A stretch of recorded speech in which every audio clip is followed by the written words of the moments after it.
Il-pulizija qed iżżomm raġel li qed ikun meqjus bħala suspettat ewlieni fil-qtil li seħħ il-ġimgħa filgħaxija meta persuna mhux magħrufa daħlet ġo garaxx ta' tapizzar u qatlet lil Angelo Mangione, raġel ta' 58 sena minn Ħalqormi.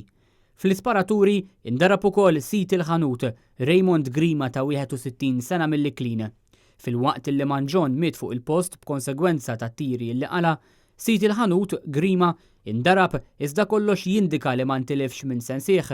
Tant li informazzjoni li għandu Net News tajt illi l-pulizija laħqu kelmu lil sit il-ħanut qabel ittieħed l-isptar u mill-ewwel tal-verżjoni tiegħu ta' kif iġraw l-affarijiet. Qabel ġie operat jidher li kellu kuntatt u tkellem mal-pulizija fejn irrakkuntalhom dak illi skontu seħħ, jiġifieri li mutur ġie quddiem il-garaxx Raymond's Upholstery waqaf hawnhekk min kien fuq u li ġie deskritt ukoll bħala raġel twil u rqiq waqaf quddiem il-garaxx daħal bi crash helmet u beda jispara t-tieri b'revolver kemm fuq sit il-garaxx jiġifieri Raymond Grima kif ukoll fuq il-vittma, fuq il-mejjet, jiġifieri Lino Mangione li telef ħajtu hawnhekk fuq il-post fil-garaxx kif jidher li ntlaqat bi 3 tieri u miet fuq il-post. Ir-raġuni għaliex daħal l-aggressur fil-garaxx u qabad jispara qatt mhix magħrufa. Iżda rapporti lokali qed jgħidu li l-vittma li tilef ħajtu intlaqat intortament u aktarx fil-mira kien hemm sit il-ħanut. Skont informazzjoni li għandu Net News, Angelo Mangione jew kif inhu magħruf bħala Lino mar il-garaxx tat-tapizzar biex jagħmillu sit ta' mutur tal-injam li kien qed jibni. Ġewwa kien hemm ukoll fl-istess ħin tal-isparatura sit il-ħanut li rapporti qegħdin jgħidu li kien hu fil-mira tal-isparatura.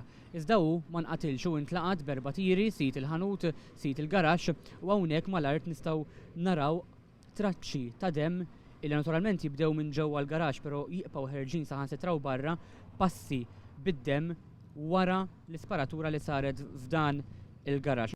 Il-qtil seħħ l-ħabta ta' 26 ta' filgħaxija fi triq traffikuża li taqqat iċ-ċentru ta' Malta mar-Rabat. Kont l-informazzjoni li hemm u maħsub li l-aggressur il-qattil saq fid-direzzjoni lejn ir-Rabat, però mhux magħruf jekk hu waqafx bil-mutur f'din il-karreġġjata li jfisser li tela bil-kontra tad-direzzjoni tat traffiku li hawnhekk jinżel l-isfel fit-triq l-imdina jew kellha jekk waqafx bil-mutur faċċata fil-karreġġjata l-oħra u qasam xi triq sakemm daħal eventwalment fil-garaxx fejn hemmhekk seħħ il-qtil.